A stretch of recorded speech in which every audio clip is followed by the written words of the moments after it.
राधा रमण हरिओ।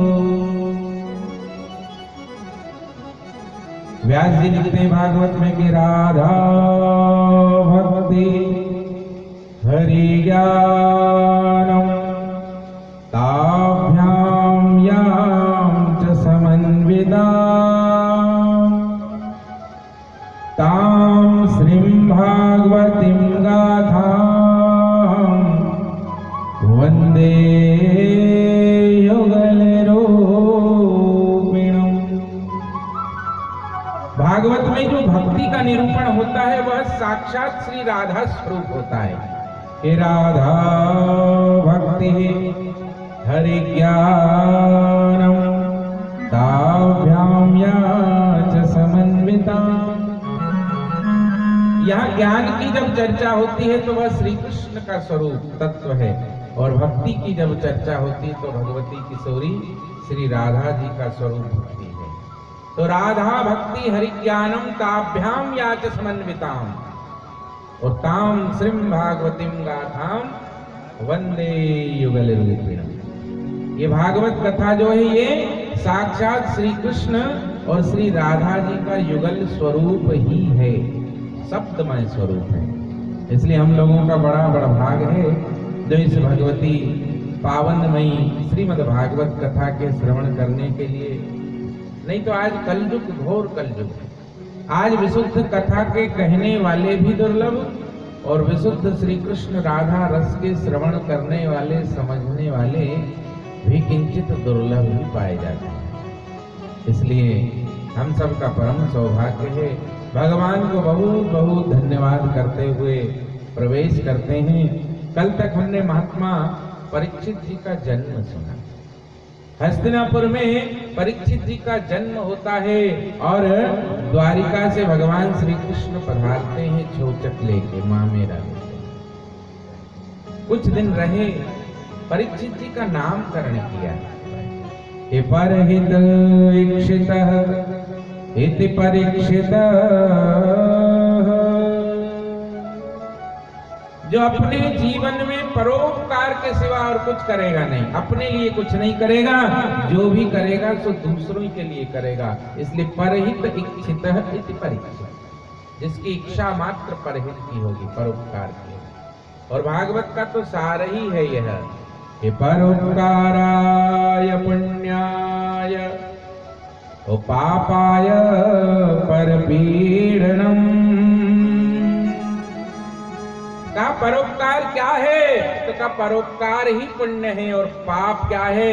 किसी को दुख देना, अकारण कष्ट देना ही पाप है। और इसलिए कल पितामह भीष्म, क्योंकि पापों का फल ही दुख होता है, कभी कभी ध्यान रखिए। कभी भगवान परीक्षा ले और दुख आ जाए वो अलग बात होती है, लेकिन अगर भगवान परीक्षा ले नहीं रहे हैं और फिर भी कष्ट जीवन में आ रहा है तो जान लेना चाहिए कि ये हमारे पूर्वकृत कोई पाप ही मार्ग में आ रहे हैं। इसलिए परोपकाराय पुण्याय ओ पापाय परपीडनम। इसलिए कर्म में सावधान रहना पड़ेगा। हाँ। और परीक्षित जी ने अपने संपूर्ण जीवन परोपकार किया, विश्व विजय किया, दिग्विजय किया। मैंने कहा था ब्रह्मचर्य आश्रम के बाद गृहस्थ जीवन में व्यक्ति को हमारे वेद कहते हैं 1000 हाथों से कमाना चाहिए। कमाने की कोई मनाही नहीं, क्योंकि हाँ तो चाणक्य जी ने भी चाणक्य नीति में कहा है कि धर्म की रक्षा भी धन से ही होती है, क्योंकि जिसके पास धन ही नहीं है वो क्या कर लेंगे। मान लो आपके मन में कामना है मुझे हरिद्वार जाना चाहिए, मुझे ऋषिकेश बद्रीनाथ केदार जाना चाहिए, लेकिन आपकी जेब में एक ढेला नहीं हो तो क्या कर लोगे? सोचा सोचा ही रह जाएगा। इसलिए चाणक्य ने कहा कि कभी कभी धर्म की रक्षा, धर्म के कार्य भी धन से संपन्न होते। इसलिए हमारे यहाँ धन को बुरा नहीं माना गया। हमारे यहाँ तो कहा गया गृहस्थ जीवन में पुरुष को पुरुषार्थ करके 1000 हाथों से धन कमाओ, कोई दिक्कत नहीं, लेकिन फिर कहा कि उससे 10 गुना हाथों से उसका दान भी कर देना चाहिए। धन होता काहे के लिए? धन की 3 गति है। शास्त्रों में धन की केवल 3 गति बताई है कि दानम भोगम नासस्ति इति वित्तस्य त्रयो गति। वित्त की, धन की 3 गति, दान, भोग और तीसरी नाश। या तो उसका सबसे श्रेष्ठ उपयोग है कि दान पुण्य में खर्च किया जाएगा। मान लो कि इतना पवित्र मन है नहीं, इतना उदार मन है नहीं, इतने अच्छे संस्कार है नहीं, काय को दान करूं, मैंने कमाया। तो कहा दूसरी गति है कि नहीं करना है दान तो कम से कम अपने ऊपर खर्च ही कर लो। हाँ, कई लोग होते हैं उनसे दान भी नहीं होता और अपने ऊपर खर्चा भी नहीं होता, घूमा करते हैं ऐसे कंजूस। हाँ, और जो दान भी नहीं करते हैं, स्वयं पे खर्च भी नहीं करते हैं, तो तीसरी गति होती है धन की, वो क्या है? नासस्ति। वह नाश हो जाता है, लुप्त हो जाता है। या तो आप रह जाते हो, धन चला जाता है, या तो कभी धन तिजोरी में भरा रह जाता है और अपन चले जाते हैं। ना हो गया ना, नाश तो हो गया, अपने काम आया नहीं, दान हमने किया नहीं। इसलिए परीक्षित जी ने धन संचय किया, दिग्विजय किया। और दिग्विजय करने के लिए परीक्षित जी जिस भी राष्ट्र में जाते, जिस भी देश में जाते, सबसे अच्छी बात ये थी कि वहां उनको भगवान श्री कृष्ण की कथा सुनने को, क्योंकि भगवान श्री कृष्ण की पवित्र कीर्ति ऐसी थी कि चारों दिशाओं में फैल रही थी। इसलिए परीक्षित जहां जाते वहां उनको श्री कृष्ण की पवित्र कीर्ति मिलती, अपने दादाओं की, पांडवों की कीर्ति मिलती, तो परीक्षित जी ध्यान से सुनते। और इसी को तो कथा कहते हैं। धीरे धीरे सुनते सुनते सुनते सुनते परीक्षित जी के मन में भगवान के प्रति अनुराग होने लगा। दिग्विजय करने के बाद, चक्रवर्ती सम्राट होने के बाद महाराजा परीक्षित अपने घर में आते हैं तो आराम नहीं करते हैं, भोग भी नहीं भोगते हैं। क्या करते हैं? तो बोले भगवान श्री लक्ष्मी नारायण की उपासना करते हैं। मनुष्य जीवन का ध्येय ही यही है। हाँ, हे विमल भवनम योवतम वा सर्वं वर्थं मरण समये धर्मये सहाय। आपने जो कुछ भी जीवन में इकट्ठा किया, मृत्यु का एक झटका उस सब सामग्री को बेकार कर देता है। और ये जो संसार की सामग्री है, ये इस लोक में तो फिर भी कहीं कहीं काम आ जाती है, लेकिन मृत्यु के बाद कहीं काम नहीं आती। इसलिए धर्म एक सहाय, कभी कभी धर्म की कमाई भी करनी चाहिए।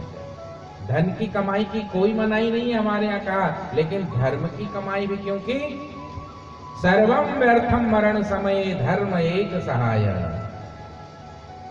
हमारे घर परिवार के लोग रेलवे स्टेशन या बस स्टेशन तक जा सकते हैं, धन हमारे साथ चारों धाम जा सकता है, लेकिन जब अंतिम यात्रा होती है स्मशान की, तो वहां न रिश्तेदार पहुंचते हैं, साथ जाते हैं, ना धन साथ जाता है। वहां तो धर्मम एकम, वहां धर्म ही साथ जाता है। इसलिए परीक्षित जी दिग्विजय करके चक्रवर्ती सम्राट होने के बाद भी धर्म नहीं छोड़ते हैं, भगवान का यजन करते हैं, भगवान का पूजन करते हैं, और यही सार है हमारा। इसलिए हमारे पूर्वज तो बहुत पहले कह के गए कि राम भज लेना प्राणी उमरिया में, वो कहीं कांटे मिलेंगे डगरिया में। जीवन में राम का भजन कर लेना चाहिए। भगवान शिव के पास 100 करोड़ श्लोकों का वेद था। पहले वेद एक ही था, व्यास जी ने बाद में एक वेद के 4 भाग कर दी, 5वां वेद रच दिया। 100 करोड़ श्लोकों का ज्ञान ग्रंथ शिव जी के पास। देवता मनुष्य ऋषि गए और कहने लगे प्रभु हमें भी ज्ञान दीजिए। तो शिव जी ने उस 100 करोड़ में से 33 करोड़ बांट दिया तीनों। बचे कितने? 1 करोड़। 100 करोड़ में से 99 करोड़ गए, बचे कितने? 1 करोड़। उस समय के बाद में वापस गए, प्रभु हमको और ज्ञान दे दो। शिव जी ने 33 लाख और दे दिया, 99 लाख चले गए। अब कितने बचे? 1 लाख। बाद में पुनः गए, शिव जी ने 33 हजार और दे दिए, बचे 1000। बाद में फिर चले गए, देते देते अंत में शिव जी के पास एक ही श्लोक बचा था, और वह भी केवल 32 अक्षरीय श्लोक, जिसमें 32 अक्षर थे। देवता फिर से चले गए, प्रभु हमें और दे दो। हाँ, शिव जी ने कहा ले लो। बोले एक श्लोक तो बताइए, पूरा का पूरा दे दो। शिव जी बोले नहीं, इसमें से 2 तो मैं रखूंगा। 32 अक्षर का वह श्लोक था, अनुष्टुप छंद का, उसमें से शिव जी ने 2 अक्षर रख लिए और 10-10 अक्षर फिर दे दिए। 30 दे दिए, 32 का था, 2 बच गए शिव जी के पास। देवता कहते 2 रख के क्या कर लोगे, ये भी दे दो। शिव जी बोले नहीं, ये 2 अक्षर तो मेरा धन है, ये नहीं देने वाला। और वो 2 अक्षर क्या थे, रा और मां, बस ये शिव जी ने रख लिया, बाकी सर्वस्व लुटा दिया शिव जी। इसलिए अगर जीवन में धर्म की कमाई करनी है, धन की कमाई करनी, तो भगवान की शरण में जाना चाहिए। परीक्षित जी के राज्य में आनंद है, क्योंकि हमारे यहाँ कहावत है, यथा राजा तथा प्रजा। जब राजा धर्मात्मा होता है, राज्य का राजा ईमानदार होता है, राजा सत्यनिष्ठ होता है, राजा अपनी प्रजा को संतान के समान प्रेम करने वाला होता है, तो फिर प्रजा की भी सद्बुद्धि होती है। प्राचीन भारत में एक राजा हो गए, वो विचार करते थे मेरी प्रजा भी परीक्षित जी के समान धर्मात्मा हो। महात्माओं से पूछा क्या उपाय करें, तो महात्माओं ने कह दिया उसमें क्या है, आप जो ये टैक्स लेते हो ना, उसकी छूट दे दो, किसी से टैक्स नहीं लेंगे, और जिसको जो चाहिए वो खजाने से ले जाओ, बस शर्त ये कि भजन करो। हाँ, अब लोगों को आनंद आ गया कि बहुत अच्छे, फ्री में माल मिल रहा राजा के खजाने में। तो जो भक्त थे वो तो थे ही थे, बाकी फालतू लोगों ने भी पीले कपड़े पहन लिए, माथे पे चंदन पोत लिया, गले में माला टांग ली कि हम भी भगत है, राजा साहब लाओ पैसा दो, खर्चा दो। राजा ने तो आदेश कह रहा था जो भक्त होगा उसे सब फ्री। अब धीरे धीरे राजा का खजाना खत्म होने लगा, लेकिन भक्ति का वही हाल, क्योंकि 2 तरह की भक्ति कल बताई थी, अहेतुक भक्ति और निष्काम भक्ति और सकाम भक्ति। राजा ने कहा महाराज आपने कहा था कि देश में प्रदेश में अगर भक्ति बढ़ानी है तो इनका टेंशन खत्म कर दो, काम धंधा करेंगे नहीं, दिन भर फ्री रहेंगे, माला फेरेंगे। लेकिन माला वाला कोई फेरता नहीं, खजाने से धन सब ले जा रहे हैं। तो गुरुजनों ने कहा एक युक्ति हम बताते हैं, देखो अभी पता लग जाएगा कौन असली है और कौन नकली। क्या करें, बोले आप कह दो आप सभी भक्तों को भगवान ने याद किया है, तो फिर बोले कल चौराहे पे 50 सूली लगा दी जाएगी, और जिन जिन को भगवान से मिलना है वो सब जल्दी से जाके सूली पे चढ़ जाओ, भगवान से मिलेंगे। भक्त हो ना आप सब। अब जिसमें असली जो 2-4 थे बस वही पहुंचे, नकली ने कहा भैया जी फ्री के आटे दाल के चक्कर में जान चली जाएगी, अपन तो भक्त ही नहीं, अपने को भगवान ने याद किया होगा। इसलिए सुबह जब राजा ने देखा तो वहां कोई नहीं पहुंचा। तब राजा ने कहा कि उतार दो ये सब आडंबर, जो शुद्ध भक्त आए हैं ये 2-4, बस यही भगवान के भक्त हैं, इन्हीं को सब निःशुल्क मिले। परीक्षित जी भगवान का भजन करते हैं, सत्यनारायण भगवान की उपासना करते हैं, बालकृष्ण भगवान का स्मरण करते हैं, और यही जीवन है महाराज। प्रातः भगवान का पूजन करना चाहिए, तुलसी दल समर्पित करना चाहिए। जिनके घर में कलह बहुत होता है, विशेष करके कहीं परिवार पति पत्नी में नहीं बनती है, तो भगवान श्री ठाकुर जी को तुलसी दल अर्पण करना चाहिए। दाम्पत्य जीवन रसमय हो जाएगा। अगर जीवन में धन धान्य की कमी होती है तो भगवान को नित्य मधुर भोग लगाए। खारा तीखा खट्टा जो है ये दरिद्रता को, लक्ष्मी जी की बहन को प्रिय है, और मधुर मीठा जो है वो लक्ष्मी जी को प्रिय है। इसलिए आप देखेंगे कि दुकान पे व्यापारी लोग क्या करते हैं, वो नींबू और मिर्ची दुकान के बाहर टांगते हैं ना, और फिर 7 दिन में उसको निकाल के फेंक देते हैं। और मिठाई का डिब्बा लाते हैं तो अपन कहाँ रखते हैं, फ्रिज में। मीठा भीतर रखते हैं ताकि लक्ष्मी जी उसके लिए भीतर प्रवेश करे, और खट्टा और तीखा दरवाजे पे टांग देते हैं कि दरिद्रता देवी कभी आए भी तो इसको लेके निकल जाओ बाहर ही। इसलिए कोई नींबू मिर्ची घर में नहीं टांगते, सब बाहर टांगते हैं दरवाजे की चौखट के ऊपर। दरिद्रता को यह प्रिय है। तो जो भगवान की सिद्धि चाहता है वो भगवान को नित्य मधुर भोग लगाए, उस पे तुलसी रखना ना भूलें। और वैष्णव संप्रदाय में तो जब गुरु दीक्षा देते हैं शिष्य को तो गले में तुलसी का दाना भी धारण कराते हैं, क्योंकि जो परमात्मा भोजन तुलसी के बिना ग्रहण नहीं करते वो आपका भजन तुलसी के बिना कैसे ग्रहण करेंगे। इसलिए माला हो तुलसी की, कंठ में तुलसी हो और फिर भजन होता है तो भगवान स्वीकार करते हैं। परीक्षित जी भजन करते हैं और अकेले नहीं करते हैं, सपरिवार भजन करते हैं। आजकल घरों में यही दुविधा है कि कोई एकाध बेचारा भजन करता है, जो बाकी के हैं वो उसकी मिल के टांग खींचते हैं।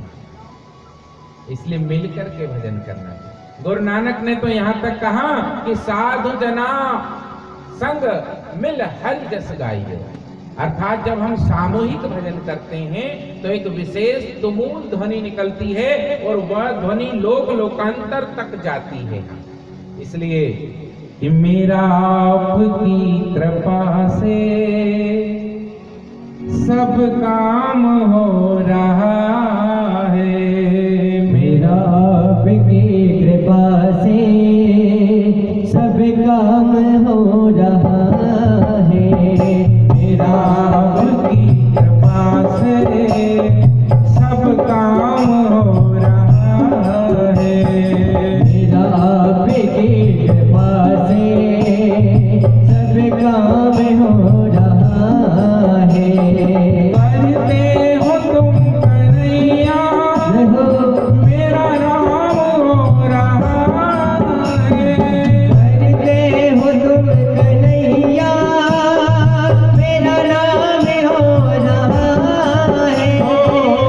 करते हो तुम कन्हैया मेरा नाम हो रहा है, करते हो तुम कन्हैया मेरा नाम हो रहा है।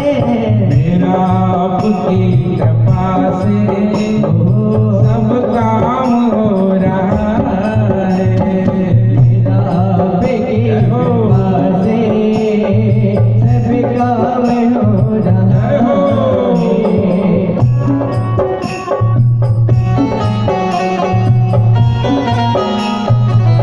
प्रेम से ताली बजाते हुए जय हो बांके बिहारी लाल की।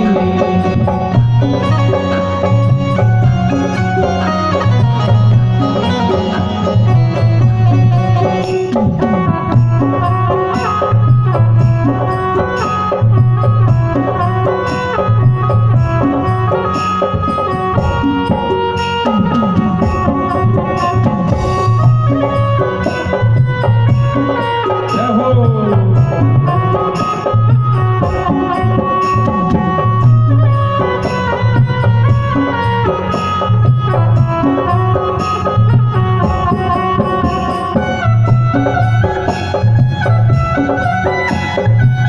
बांके बिहारी लाल की जय हो। जय हो।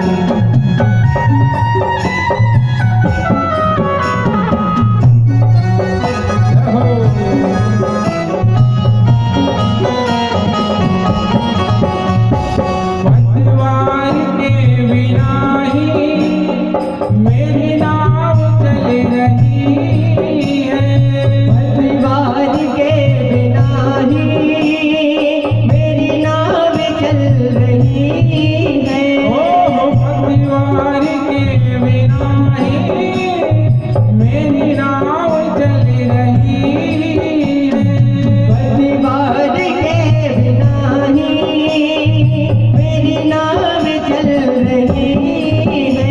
ओ हैरान है ज़माना मंजिल भी मिल गई है, हैरान है जमाना मंजिल भी मिल रही है।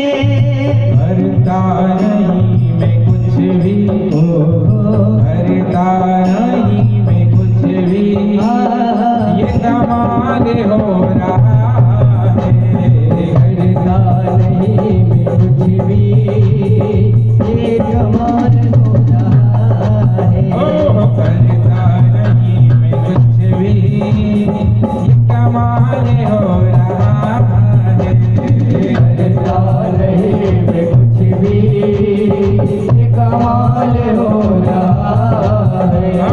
मेरा सब काम हो रहा है। मेरा आपकी कृपा से सब काम हो रहा है। ओ करते हो तुम कन्हैया, मेरा नाम हो रहा है। करते हो तुम कन्हैया, मेरा नाम हो रहा है। ओ करते हो तुम कन्हैया, मेरा नाम हो रहा है। करते हो तुम कन्हैया, मेरा नाम हो रहा है। मेरा आपकी कृपा से